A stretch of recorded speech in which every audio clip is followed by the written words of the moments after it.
आशा करती हूँ आप अच्छे होंगे और अच्छे से अपनी पढ़ाई कर रहे होंगे। मैं मोनिका रावत आपका स्वागत करती हूँ आईसीटी वर्चुअल क्लासरूम देहरादून में। बच्चों, जैसे कि आप जानते हैं, आज हम क्लास 10th का जो आपका सब्जेक्ट है साइंस, उसका चैप्टर सोर्सेज ऑफ एनर्जी को कंटिन्यू करेंगे। तो बच्चों, लास्ट लेक्चर में हमने हाइड्रो पावर प्लांट के बारे में समझा था और फिर उसके बाद कुछ क्वेश्चन आंसर्स देखे थे। तो आज हम क्या कर रहे हैं, इसी टॉपिक को आगे कंटिन्यू करने जा रहे हैं। तो बेसिकली हमने क्या देखा था कि जो आपका हाइड्रो पावर प्लांट होता है, वो जो पोटेंशियल एनर्जी होती है पानी की, यानी जो जल विद्युत संयंत्र होता है, वो जो जल का स्थितिज ऊर्जा होती है उसके ऊपर क्या करता है, काम करता है। यानी वो जल की स्थितिज ऊर्जा यानी पोटेंशियल एनर्जी को मैकेनिकल एनर्जी में कन्वर्ट करता है और फिर मैकेनिकल एनर्जी से वो आपकी इलेक्ट्रिकल एनर्जी यानी कि विद्युत ऊर्जा में कन्वर्ट हो जाती है या रूपांतरित हो जाती है। इसको हमने इस डायग्राम के थ्रू समझा था कि किस तरीके से आपके जो जल विद्युत संयंत्र होते हैं, हाइड्रो पावर प्लांट होते हैं, वहां से एक रिजर्वॉयर, ठीक है, एक रिजर्वॉयर होता है जिसमें पानी को इकट्ठा किया जाता है और ये पानी नदियों, नहरों के माध्यम से इस रिजर्वॉयर तक लाया जाता है और इस तरीके से इसे इकट्ठा किया जाता है। अब आप जानते हैं कि जो आपका हाइड्रो पावर प्लांट होता है, जल विद्युत संयंत्र होता है, उसमें डैम्स बनाए जाते हैं, ठीक है। इस डैम के बीच में एक स्लाइडिंग गेट यानी एक ऐसा गेट बनाया जाता है जिसे हम खोल सकते हैं। तो ये स्लाइडिंग गेट जब खोला जाता है तो आपका जो रिजर्वॉयर होता है, यानी जहाँ पे आपने जल को इकट्ठा कर रखा है, वो इस गेट के जरिए क्या होता है, आपके जो टरबाइन्स होते हैं, ठीक है, टरबाइन्स तक पहुँचते हैं। तो जैसे कि हम ये जानते हैं कि जो आपका रिजर्वॉयर होता है वो एक हाइट में यानी एक ऊंचाई पे बनाया जाता है। तो जब भी जल इस रिजर्वॉयर से, इस गेट के माध्यम से आपके टरबाइन तक पहुंचता है, तो इसमें क्या होती है, पोटेंशियल एनर्जी होती है। तो ये पोटेंशियल एनर्जी के साथ जो आपका वाटर है, जल है, वो टरबाइन तक पहुंचता है और इस टरबाइन को क्या करता है, घुमाता है, यानी इसे मूव कर देता है। जब ये टरबाइन मूव करती है यानी जब ये घूमती है टरबाइन, तो क्या होता है, ये टरबाइन आपकी जो आपकी पोटेंशियल एनर्जी है इसे मैकेनिकल एनर्जी में कन्वर्ट कर देती है। और ये जब टरबाइन से जो कनेक्टेड शाफ्ट होता है, ये क्या है, शाफ्ट है। तो जैसे ही टरबाइन घूमेगी ये शाफ्ट घूमेगा, ये शाफ्ट घूमेगा तो जनरेटर तक मैकेनिकल एनर्जी जो जाएगी, वो जनरेटर जो आपका जनित्र है वो मैकेनिकल एनर्जी यानी यांत्रिक ऊर्जा को आपकी विद्युत ऊर्जा में यानी इलेक्ट्रिकल एनर्जी में कन्वर्ट कर देता है। और यहाँ से आपकी जो पावर लाइंस होती है उनके माध्यम से जो आपकी विद्युत ऊर्जा है यानी जो बिजली है वो दूर दूर के इलाकों तक पहुंचाई जाती है। फिर जो आपका पानी या जल जो कि टरबाइन को घुमा रहा था, वो आगे जाके एक रिवर में इकट्ठा हो जाता है यानी नदी में इकट्ठा हो जाता है। फिर से ये प्रोसेस चलती है, रिजर्वॉयर तक पानी को ले जाया जाता है, जो डैम में गेट लगा है उसके थ्रू पानी को टरबाइन तक पहुंचाया जाता है। टरबाइन पानी की पोटेंशियल एनर्जी यानी स्थितिज ऊर्जा के कारण मूव करती है, यानी आपकी क्या हो रही है, यहाँ पे आप देख सकते हैं जो आपकी पोटेंशियल एनर्जी है यानी नदी के पानी की जो पोटेंशियल एनर्जी है वो किसमें बदल गई, मैकेनिकल यानी यांत्रिक ऊर्जा में। जनरेटर यानी जनित्र इस यांत्रिक ऊर्जा को इलेक्ट्रिकल एनर्जी में कन्वर्ट करता है और फिर पाइपलाइंस के माध्यम से क्या होता है, जो आपकी इलेक्ट्रिकल एनर्जी है या विद्युत ऊर्जा है उसे दूर दूर तक के इलाकों तक पहुंचाया जाता है। और ये प्रोसेस इस तरीके से चलती ही रहती है और इस तरीके से जो आपके हाइड्रो पावर प्लांट है यानी जल विद्युत संयंत्र है, बिजली का उत्पादन करते हैं। अब अगर हम रिजर्वॉयर की बात करें या इस हाइड्रो पावर प्लांट की बात करें, तो ये जो हाइड्रो पावर प्लांट होते हैं ये हिली टेरेन यानी पर्वतीय क्षेत्रों में ही बनाए जाते हैं, क्योंकि जो आपका जल विद्युत संयंत्र होता है इसमें जब हम जल से बिजली का उत्पादन करते हैं तो बेसिकली हम जल को या पानी को आपकी ऊंचाई से, ठीक है, ऊंचाई से क्या करते हैं, गिरने देते हैं या ऊंचाई से इसे बहने देते हैं। क्योंकि ये ऊंचाई पे है तो उस पे स्थितिज ऊर्जा होती है, इसी को मैकेनिकल एनर्जी या यांत्रिक ऊर्जा में परिवर्तित किया जाता है।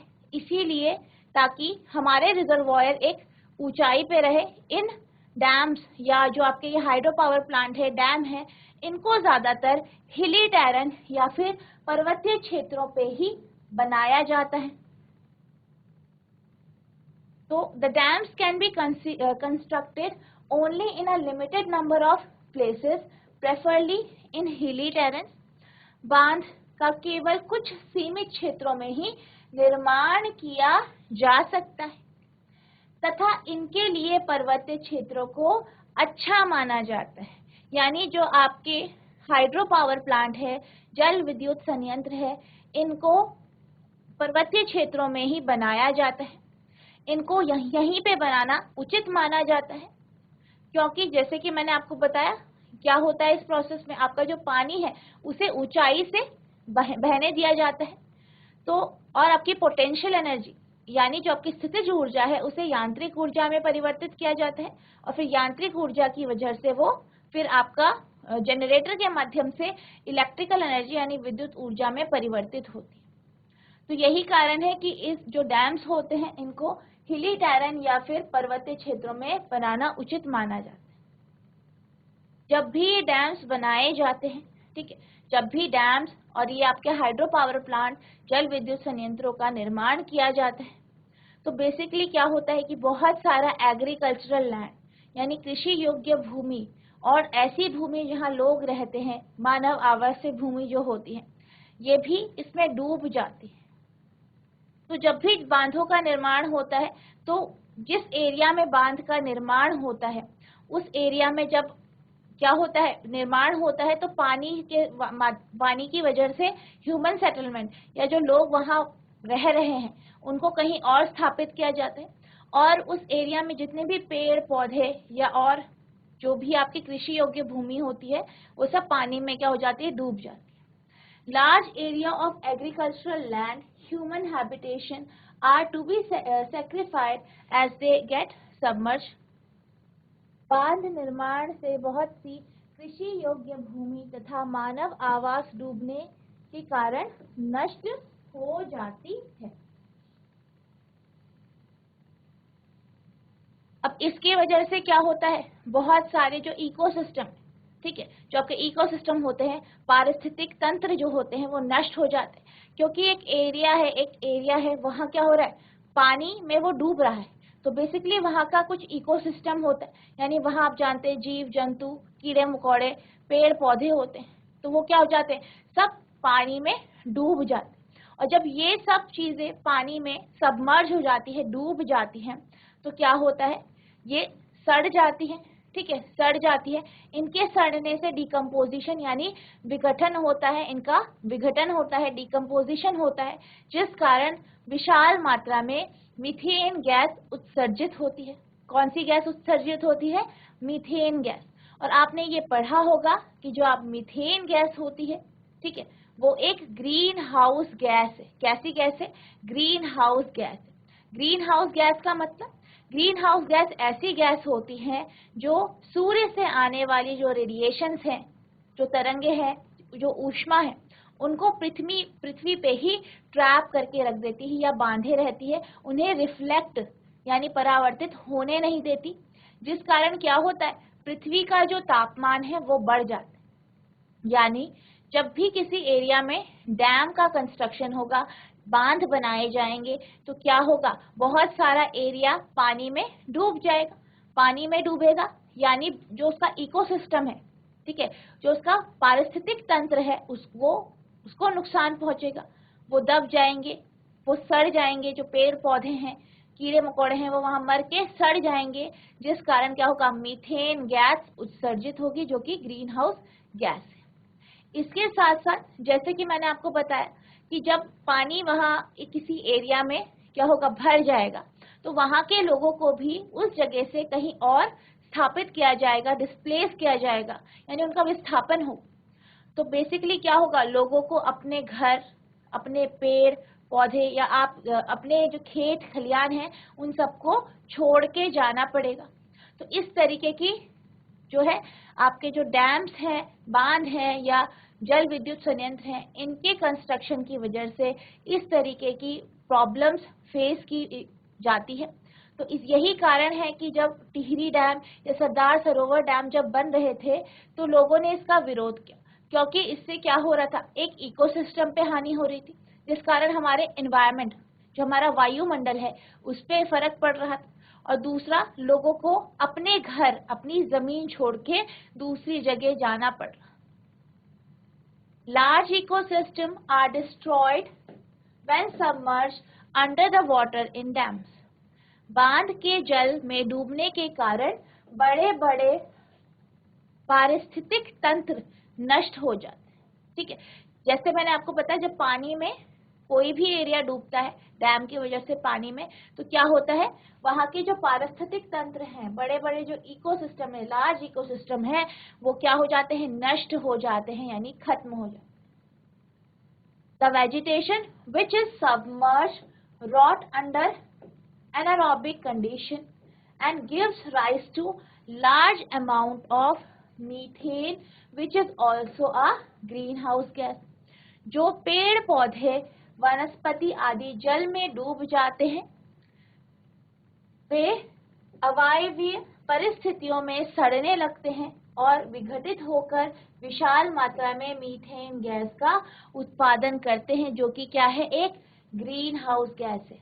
यानी जब जल में पेड़ पौधे डूब जाते हैं तो क्या होता है, आपका एनारोबिक कंडीशंस होती है वहां पे।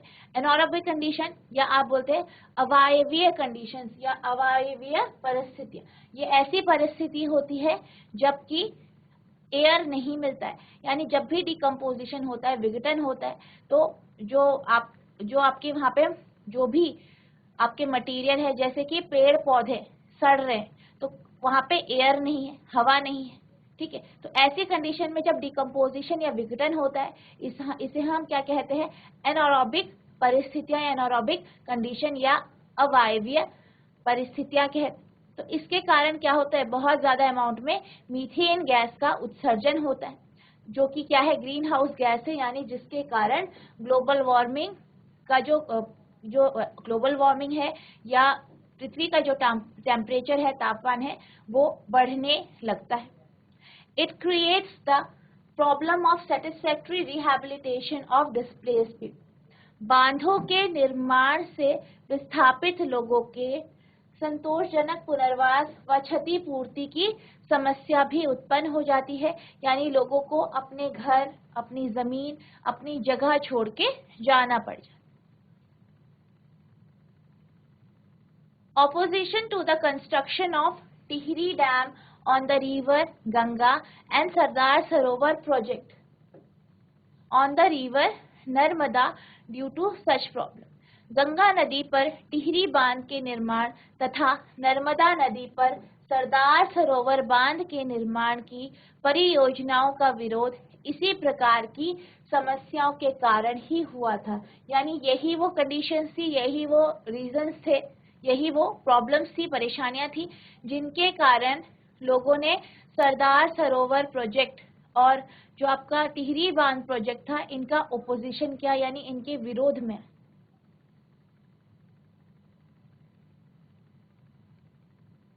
तो अभी तक हमने कन्वेंशनल सोर्सेज ऑफ एनर्जी की बात करी। बेसिकली हमने किसकी बात करी, फॉसिल फ्यूल की बात करी। ठीक है, हमने फॉसिल फ्यूल्स की बात करी, यानी जीवाश्म ईंधन की बात करी।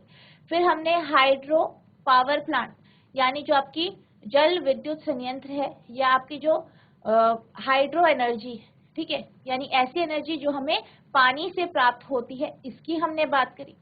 अब हम बात करते हैं कि जो हमने कन्वेंशनल सोर्सेज थे हमारे, यानी कन्वेंशनल सोर्सेज यानी जो हमारे पारंपरिक स्रोत थे, उनको कैसे हमने टेक्नोलॉजी की हेल्प से, जो आपकी प्रौद्योगिकी है उसकी मदद से हमने उसको क्या किया, सुधारा, और क्या हमने एडवांसमेंट किए, उसकी बात करेंगे।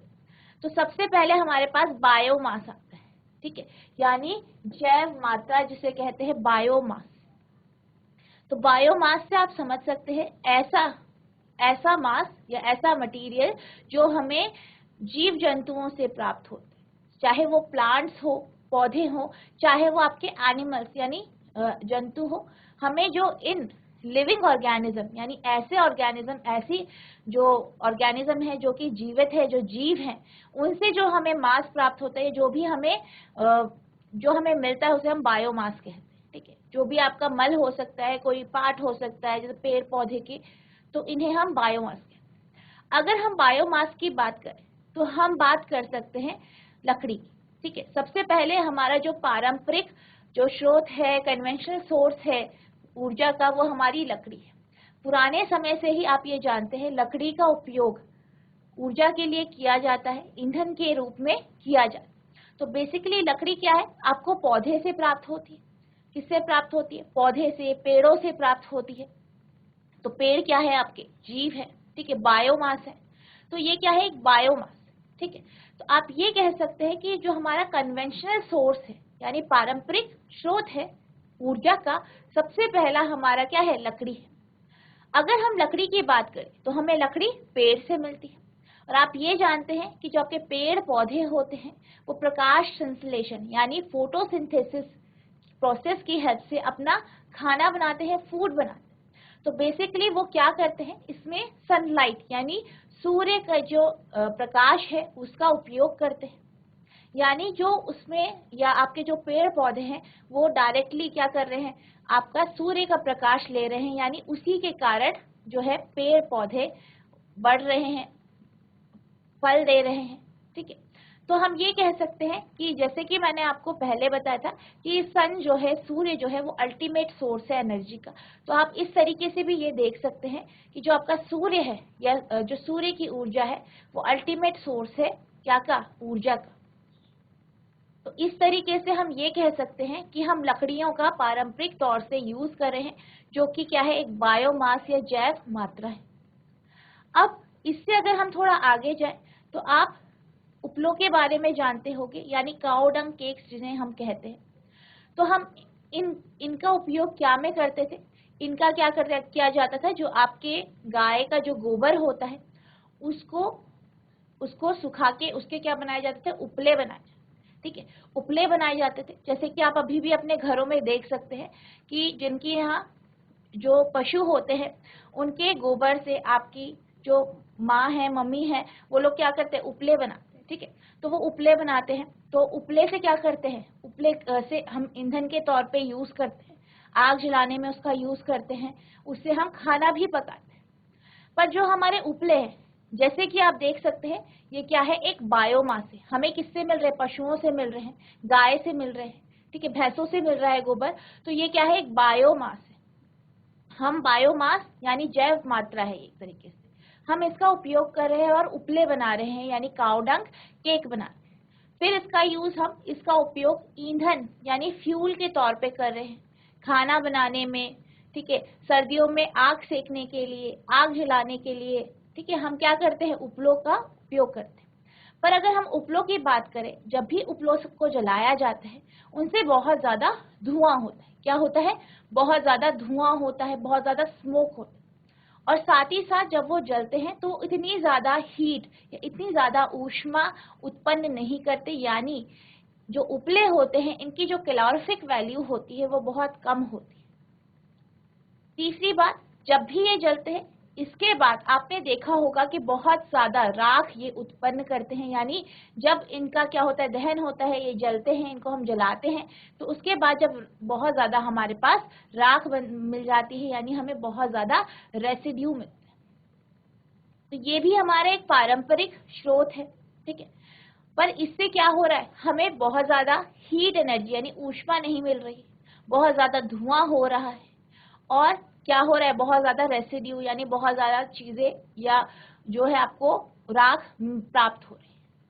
तो यानी इन सब जो ये हमारे पास ये जो ट्रेडिशनल मेथड थे, ठीक है, ये जो हमारे ट्रेडिशनल मेथड थे, पारंपरिक जो स्रोत थे, इनका एडवांसमेंट किया गया, और इनका जब एडवांसमेंट किया गया तो जैसे कि आप यहाँ पे देख सकते हैं, हमने अभी उपलों की बात करी, उपले जो गोबर से बनते हैं, इसका एडवांसमेंट किया, इसमें क्या किया, टेक्नोलॉजी को लाए और हमने फिर गोबर गैस, ठीक है, गोबर गैस बनाई, यानी जिसे हम बायोगैस भी कहते हैं, ठीक है, क्या बनाई, जैव गैस बनाई, जो कि आप आजकल देखते होंगे आपके घरों में, आपके आस पड़ोस में आपने गोबर गैस प्लांट देखे होंगे। बायोमास, जैव mass, the use of cow dung cake as a fuel, ईंधन के रूप में उपलों के दहन से आप भली भांति परिचित होंगे। These fuel are plant and animal products. The source of these fuels are is said to be bio. चूंकि ये ईंधन पादप एवं जंतु उत्पाद है, अतः इन ईंधनों को स्रोत को हम क्या कहते हैं, जैव मात्रा कहते हैं। क्योंकि जो आपके ये ईंधन, जैसे कि हम काउडंग केक की बात कर रहे थे, हमने लकड़ी की बात करी, तो ये हमें कहाँ से मिल रहे हैं, हमें पेड़ पौधे जीव जंतुओं से मिल रहे हैं। इसी कारण हम इसको क्या कहते हैं, बायोमास या जैव मात्रा कहते हैं। क्या कहते हैं, बायोमास या जैव मात्रा कहते हैं। These fuel, however, do not produce much heat on burning. A lot of smoke is given out when they are burned. यानी परंतु ये ईंधन अधिक ऊष्मा उत्पन्न नहीं करते तथा इनके जलने पर अत्यधिक धुआं निकलता है। अब जैसे हमने बात करी थी लकड़ी की, फिर हमने काउडंग केक यानी उपलों की बात करी, तो दोनों में हमने ये देखा कि जब हम लकड़ी को भी जलाते हैं तो उससे भी क्या निकलता है, धुआं निकलता है, ठीक है, आपको बहुत ज्यादा राख मिलती है, ठीक है, और बहुत ज्यादा ऊष्मा या बहुत ज्यादा हीट आपको प्राप्त नहीं होती।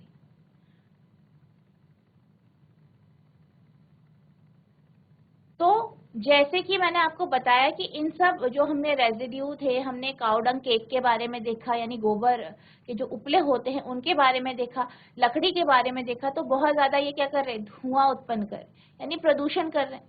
दूसरी, आपको हीट ज्यादा नहीं मिल रही, यानी कैलोरीफिक वैल्यू बहुत कम है।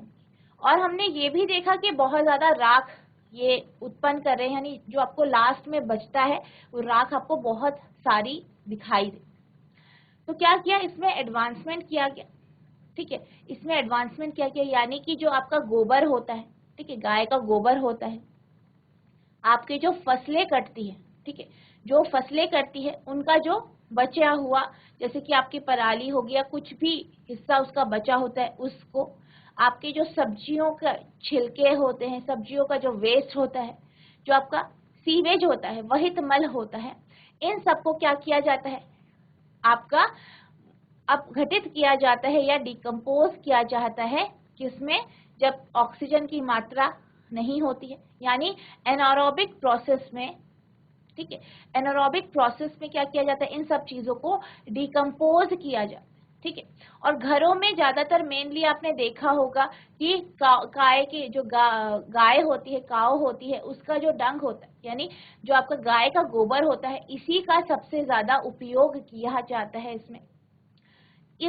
इसकी वजह से जब क्या होता है, डिकम्पोजिशन होता है, यानी जो मटेरियल हमने देखे, काऊ डंग देखी, गाय का गोबर हो गया, पौधे के जो उसके हिस्से हैं, आपके सब्जियों के छिलके हैं, इन सबको, सीवेज को जब एनारोबिक परिस्थितियों में जब इन्हें सड़ाया जाता है, इनको डिकम्पोज किया जाता है, इनका विघटन किया जाता है, तो क्या होता है, एक गैस निकलती है, एक गैस का उत्पादन होता है, जिसे हम नॉर्मल भाषा में गोबर गैस कहते हैं।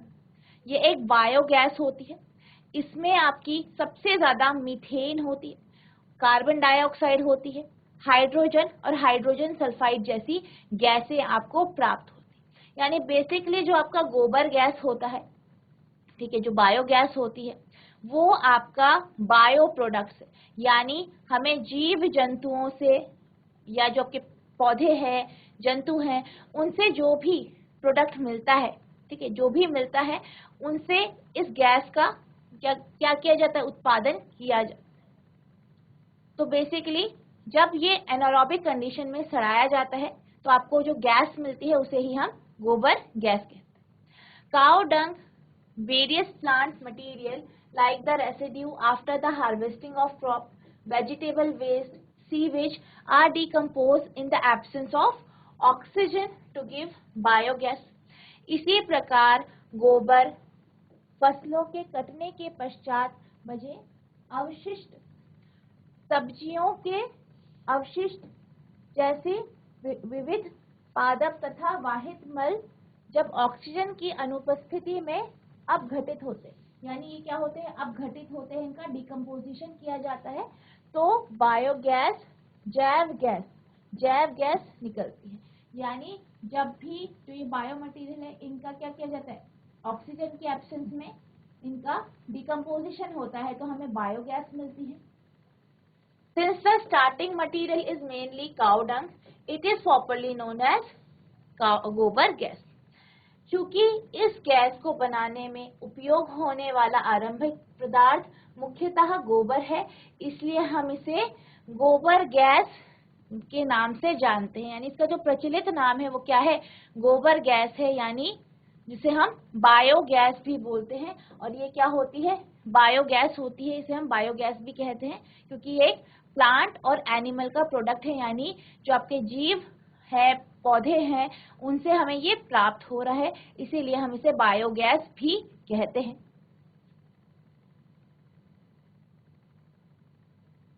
तो जो आपकी बायोगैस होती है, जैसे कि अभी हमने देखा कि जो बायो मटेरियल होते हैं, यानी जो हमें जीव जंतु पेड़ पौधों से जो भी चीजें प्राप्त होती हैं उनको सड़ा के हम बायोगैस या गोबर गैस बनाते हैं।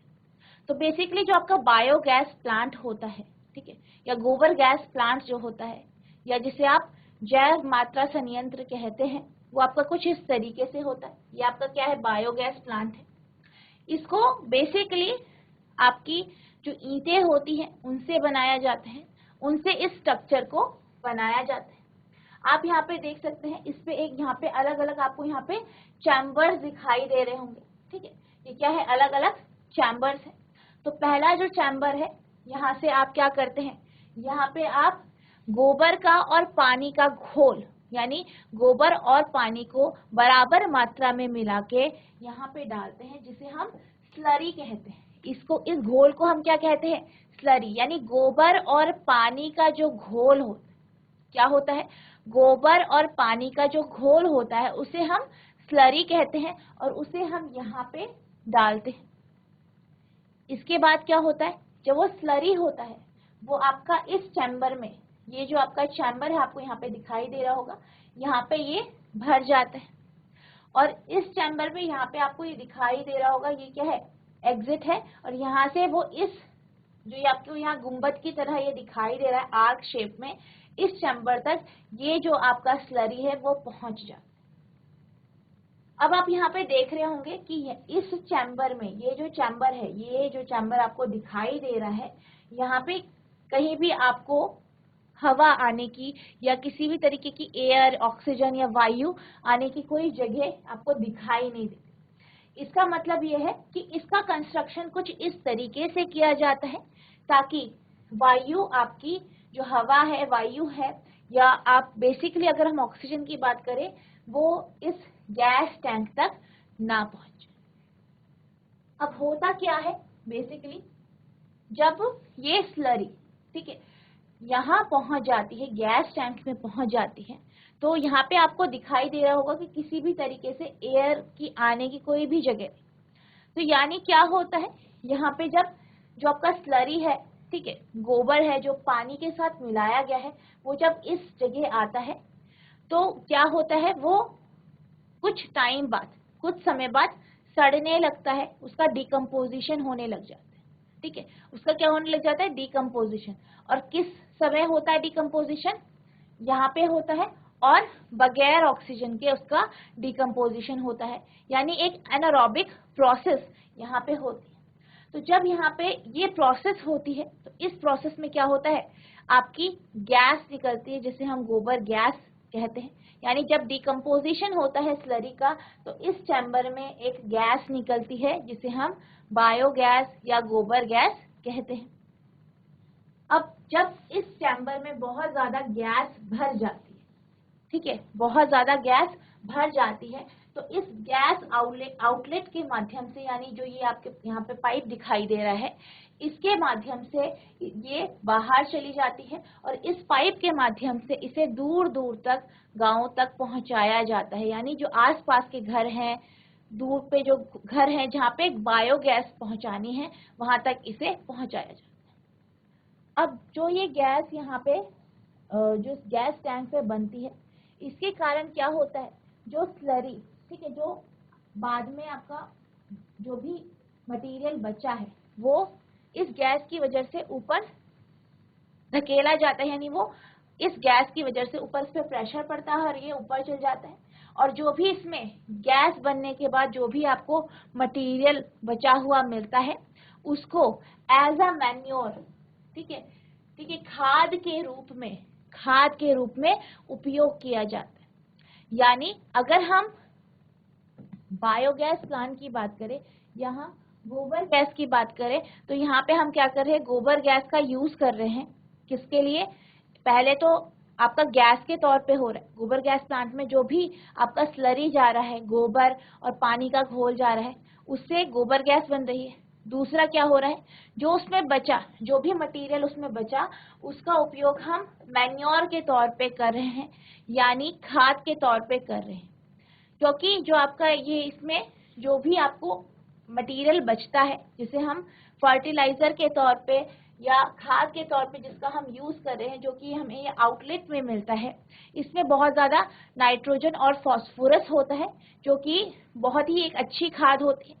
इस कारण आप यहाँ पे देख सकते हैं कि जो आपका गोबर है वो पूरी तरीके से आपका यूज हो रहा है, यानी उससे गैस भी बन रही है, गोबर गैस भी बन रही है, और जो उसमें रेजिड्यू बचा, ठीक है, जो भी उसमें रेजिड्यू बचा, उसका उपयोग हम खाद के तौर पे भी कर।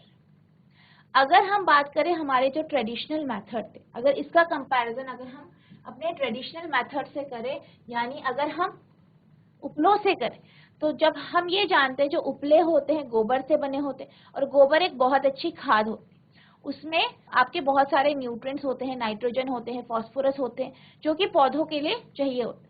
लेकिन जब हम उपलों को जलाते हैं, ठीक है, उसको जलाते हैं, तो क्या होता है, ये सारे जो इसमें न्यूट्रिएंट्स होते हैं, नाइट्रोजन होते हैं, फास्फोरस होते हैं, ये सब नष्ट हो जाते हैं। यानी जो हमें राख बचती है उसका वो हमारे बहुत ज्यादा काम की नहीं होती, या बहुत ज्यादा वो एज अ फर्टिलाइजर या आपके खाद के तौर पे आप उसको यूज या उपयोग नहीं कर पाते।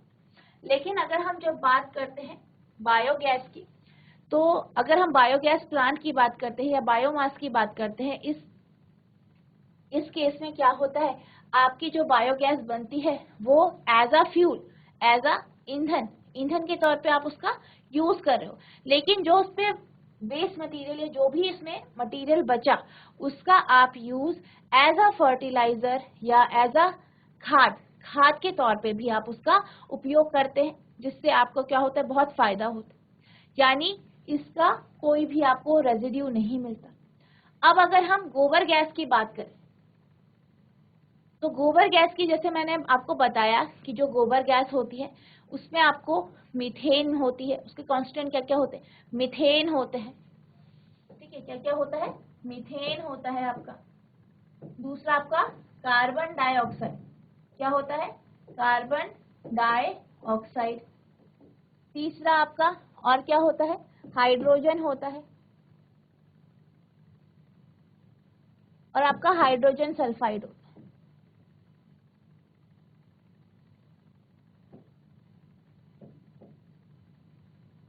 तो गोबर गैस जो हमें मिलती है उसमें methane, carbon dioxide, hydrogen sulphide, ये आपकी गैस हमको प्राप्त होती है। अगर हम इनमें सबसे ज्यादा देखें तो हमें सबसे ज्यादा मीथेन इसमें प्राप्त होती है, यानी जो आपकी मीथेन गैस होती है वो हमें सबसे ज्यादा मिलती है, जो कि 75% होती है। कितनी होती है, 75% होती है पूरी आपकी जो गैस है उसका, ठीक है। और जब भी ये बायोगैस, जब भी इसका हम यूज करते हैं, इसे जलाते हैं, तो हमें किसी भी तरीके का रेजिड्यू नहीं मिलता, किसी भी तरीके का आपको रेजिड्यू नहीं मिलता है, यानी कोई भी आपको राख नहीं मिलती है। अगर हम इसकी हीट कैपेसिटी की बात करें या इसकी तापन क्षमता की बात करें तो वो बहुत ही ज़्यादा होती है, यानी इसका जो कैलोरीफिक वैल्यू है वो काफ़ी अच्छी होती है।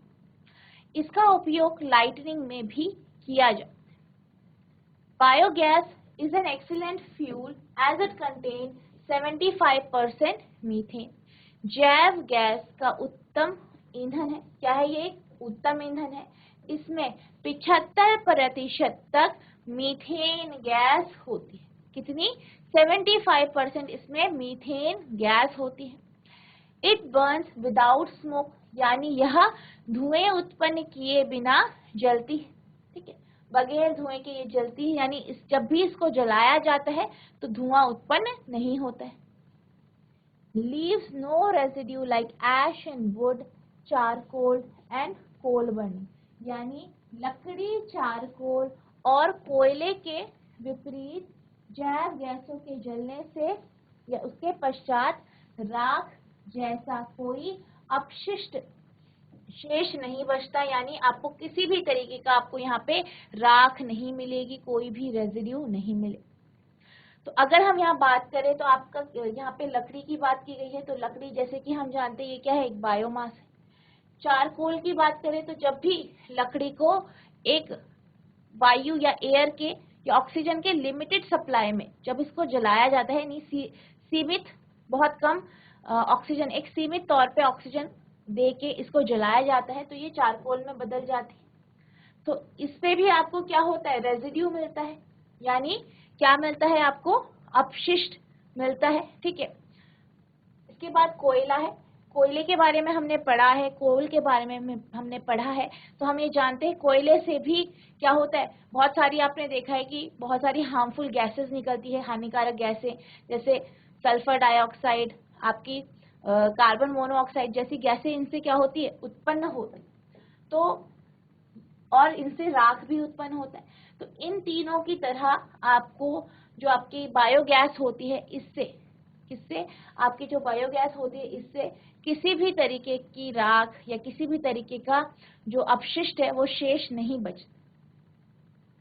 It's heating capacity is very high, इसकी तापन क्षमता उच्च होती है, यानी बहुत ज्यादा इसकी तापन क्षमता होती है। Biogas is used for lightning, यानी जैव गैस का उपयोग प्रकाश के स्रोत के रूप में भी किया जाता है, यानी लाइटनिंग के तौर पे भी हम इसका उपयोग करते हैं।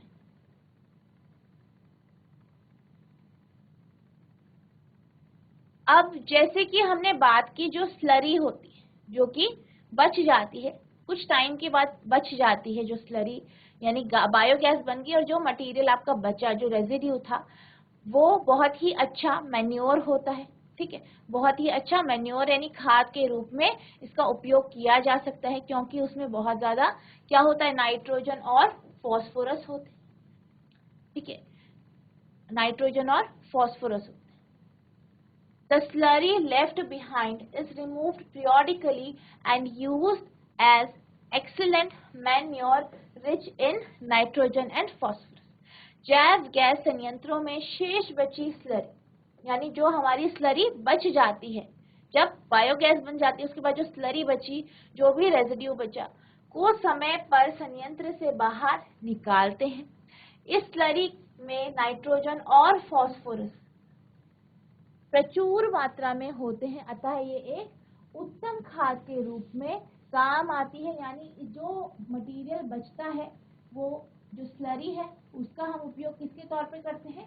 खाद के तौर पे करते हैं। The large scale utilization of bio waste and sewage material provide a safe and efficient method of waste disposal besides supplying energy and manure.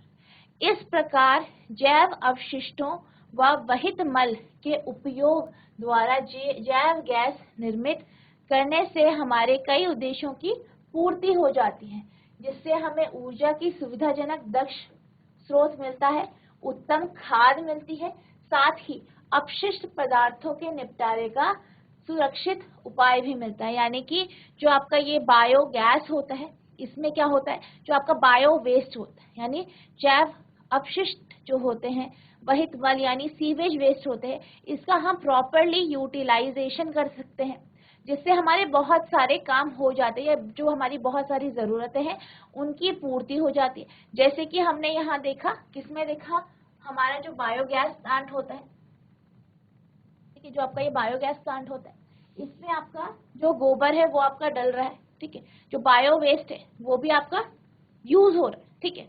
उसके बाद क्या हो रहा है, इससे गैस बन रही है, बायोगैस बन रही है, ठीक है, जो कि हमारा खाना बनाने में या जो लाइटनिंग करने में, प्रकाश के लिए, इन सब चीज़ों के तौर पे, ईंधन के तौर पे जिनका हम उपयोग कर रहे हैं। इसके बाद जो स्लरी बचती है, ठीक है, जो बच जाती है, उसका उपयोग हम खाद के तौर पे कर रहे हैं, जो कि एक बहुत ही अच्छी खाद होती है। यानी हमारे बहुत सारे काम या बहुत सारी चीज़ें हमारी एक साथ, हमें बहुत सारी चीज़ें इससे मिल रही है, यानी जो ये आपका वेस्ट है, इससे हमारे बहुत सारे काम हो रहे हैं या बहुत ज़्यादा ये हमारे यूज़ में आ रहा है। तो इस तरीके से आपका जो ये बायो गैस प्लांट है ये वर्क करता है। बायोमास का हम इस तरीके से, या जैव मात्रा जो होती है आपकी, उसका हम इस तरीके से उपयोग करते हैं, और इस तरीके से जो हमारी प्रौद्योगिकी है, ठीक है, टेक्नोलॉजी है, उसकी हेल्प से हमने बायोमास जो है हमारा, उसका हमने बहुत अच्छे से यूटिलाइजेशन करना सीख लिया है। और इसका हमारा जो एक एग्जाम्पल है वो आपका क्या है, बायोगैस प्लांट है।